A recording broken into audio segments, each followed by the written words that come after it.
عليكم السلام ورحمة الله وبركاته.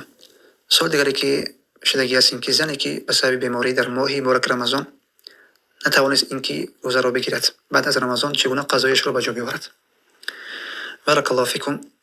زنی که به سبب بیماری نتوانست اینکه ماه مبارک رمضان را به جا بیاورد و یا اینکه تعداد از روزهای را نتوانست به سبب بیماری و کسلی، میتواند اینکه بعد از رمضان به همون اندازه‌ای که به همون تعداد روزهایی که خوردگی است به سبب بیماری میتواند که او قضایی را به جا بیاورد، چون که الله عز وجل فرمود که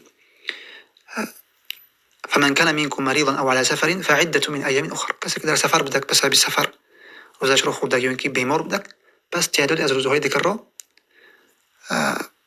همچون قضایی به جا میآورد. اما شخصی که بیماری همیشگی دارد، بنابر اقرار طبیب‌های اقرار کردگی است اینکه بیماری یک نفر دوامدار است و امید نیست برای خوب شدنش و درست شدنش.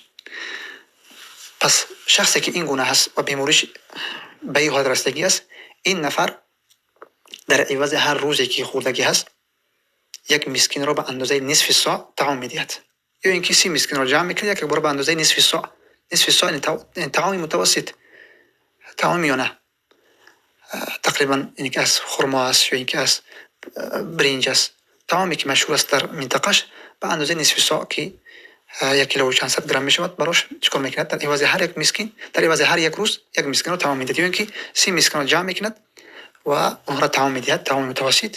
و این فدیه و کفاره شخصی که بیمار است و بیماریش دوامدار است و امید نیست که درست و خوب بشود. بارک الله فیکم.